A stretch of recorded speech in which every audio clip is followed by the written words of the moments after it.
Tere hommikut, kallid kaasteelised. Eile siis üle tüki aja külastasin Tartu linna ja räägin ka sellest, mis ma märkasin ja veel paarist asjast. Ja aluseks tuleb täna Danieli raamatu 6. peatükis salmid 21–25.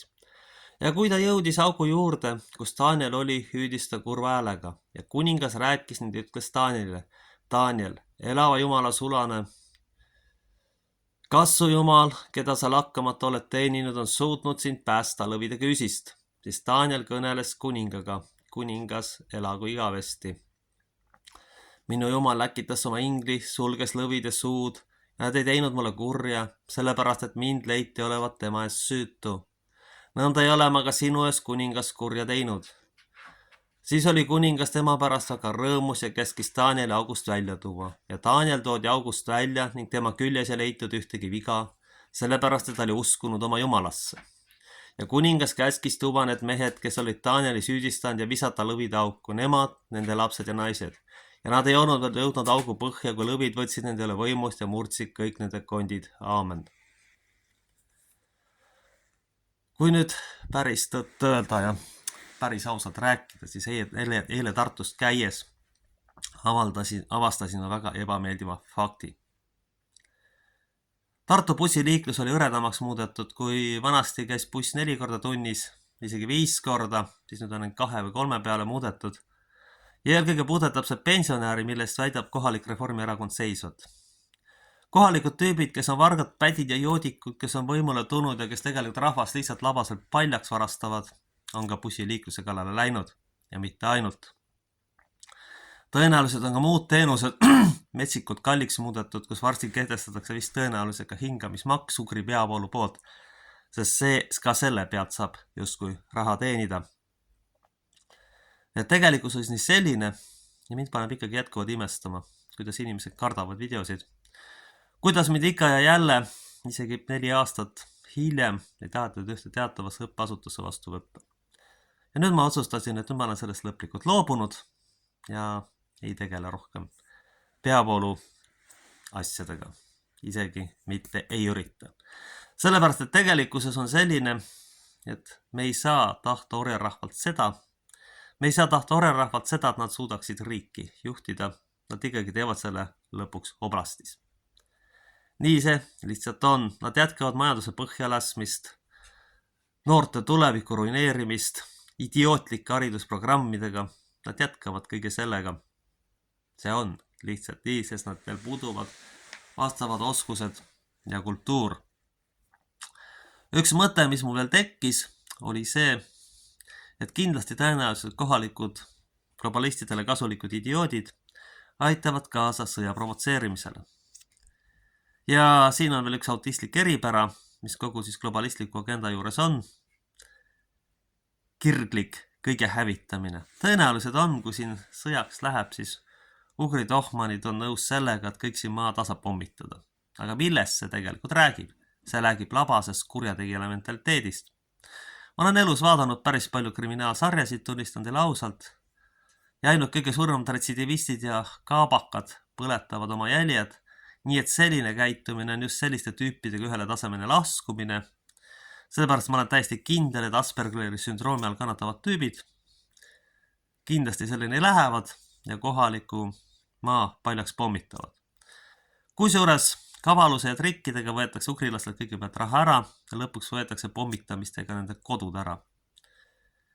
Ugrilased ei saa aru sellest ja nad on sellega rõõmsal meelel nõus. Nii see lihtsalt on. Ja põhimõtteliselt on kogu peavool omale vee peale tõmmanud. Ei ole ka kohaliku konfessioonid julgenud otseselt vastu astuda terroristlikule ja majandust hävitavale poliitikale, vaid on argpükslikult seda kõike pealt vaadanud. Kahjuks see nii on ja sellisel süsteemil tulevikku ei ole. Me peame siiski toetuma perekondlikele väärtustele ja lastele andma edasi konservatiivsed põhiväärtused, sest see on ainuke võimalus, kuidas siia üldse veel kedagi jääda saab. Aga siiski. Kuulsin ka ühte sellist lauset, et seltsimehed põllumehed tahavad tänavale tulla, selle peale ütleksin, et oli ka ammu aeg. ja tegelikult on ka viimane moment seda teha, sellepärast, et kohalik element tahab kõike surnuks maksustada ja tõenäoliselt ka kõik nendelt ära võtta. Tõenäoliselt kordub stalinistlik trotskistlik skeem, kus maksudega inimesed asjad ära korjatakse, tehakse midagi säästukolhooside laadset ja inimesed saadetakse sinna. Sellepärast, et tegemist ikkagi globalismi puhul on pigem neomarksismi ja trotskismiga. Tegelikult on veel üks väga paha uudis, mis on tegelikult väga oluline, sellepärast, et Inglismaal kehtestati 15 minuti linnad. See on autistlik trotskistliku agenda tüüpiline näide, kuidas inimesed absoluutselt kontrolli alla saada. Ja jällegi käib rumal jutt turvalisusest, tegelikult käib lihtsalt labase kontrolli kehtestamine kogu ühiskonna üle. Koroona aeg oli juttu turvalisusest, tegelikult oli see idiotism, tegelikult sellega lasti majanduse põhja ja sellega see grupp seltsimehi kuskil kaugelt tohutult miljardid endale, kes idiootide pealt teenisid, kes selle kõigega kaasa läksid. Ja tõenäoliselt kordub täpselt sama skeem ka praegu, nii Ukraina sõjaga kui muude asjade puhul. Aga rõhutan veel kord, trotskistlik, stalinistlik, globalistlik skeem näeb ette seda, et inimesed oleksid vaesed ja paljas ja varandus saab ainult siis otsese varastamise või süsteemi petmisega. Ja selles hirmus siis enamik inimesi jäävad nälga ja paljaks, elavad mitte täisväärtuslikku elu, nagu Orwelli raamatust 1984.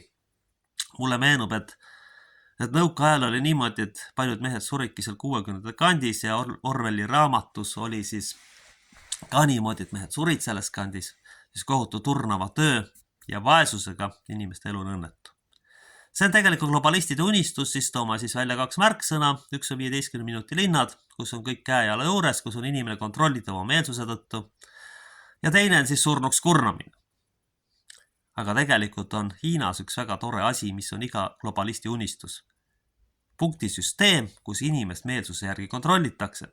Kui sa oled tohmanitele meelepärane, siis saad süüa ja juua ja kui sa seda ei ole, siis ei saa. Ja ma olen näinud YouTube'is videosid, kus need, kes ei ole seda olnud, on tänavale sattunud ja käristaks muudetud. Ja see on praegu tegelikult kogu selle jutu kõige tõsisem probleem, mida tuleb arvestada. Sest päris tulevikus on kindlasti nii, et ka see süsteem lõpuks siia jõuab, see on iga ukrilase unistus ja kuidas saab ligimes kontrollida. Vaata, nüüd ei pea enam peale kaebama, nüüd all kaebab sinu eest ja saad siis sulle mitte sobiva naabrimehe üle irvitada, näed, et mina olin truu ukrilane, sina ei olnud ja sina oled tänaval. Aga inimesed ei kujuta ette, mis karma ja mis vaimsed ja vaimulikud probleemid tulevad sellele tüübile, kes selle välja mõtles. See sugusa hävib. Paljud vaimsete probleemidega isikute järeltulijad on tegelikult hullumajas. Tegelikult see on niimoodi. Ja kõige hullem asi, millest tuleb rohkem rääkida, ongi sellise punktisüsteemi kehtestamine. Siis lõpuks on niimoodi, et iga sinu vale mõte, mis on peavoolul mitte vastav, sa võid ka sellepärast tänavale sattuda.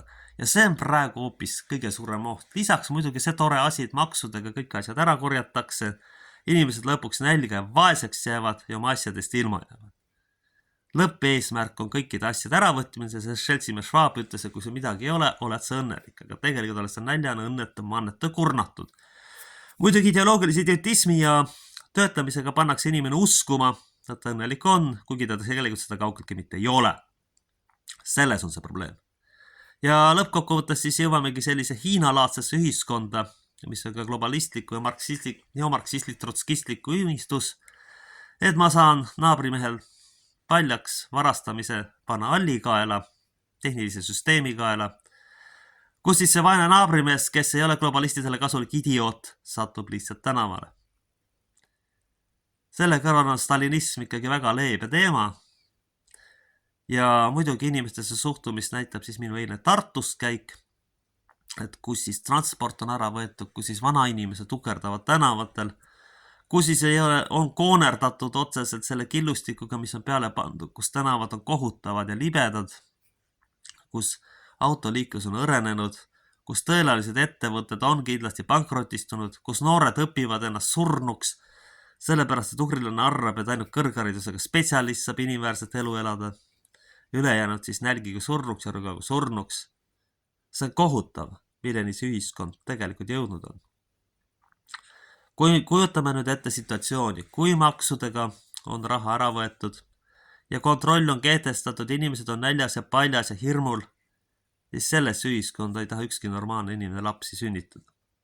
Siis me saavutame globalistika selle, et rahvastiku arv veel väheneb, sest mida vähem inimesi on, seda parem on neid juhtida, seda parem on neid kontrollida, seda lihtsam on oma idiootlikku agendat läbi viia, mille pealt jällegi grupp seltsimisi tohutud summasid teenivad, ülejäänud inimesed on väljas ja paljas, hukkuvad ja kannatavad, nii nagu ka see praegu tegelikult on. Ja lisaks veel nagu sellest kõigest vähe oleks, tõenäoliselt tahetakse ka sõda, et kõik Euroopa paljaks pommitad. See on otsene satanism, see on otsene kurjus, see on otsene häving. Ja igal pool, kus Reformierakond on, üks härrasmees taksojuht mulle seda ütles, on kõik asjad hävitatud. Ja ka mina ütlen. See on niimoodi, see jääb niimoodi. Ja andku issand meile jõudu vastu pidada. Aamen.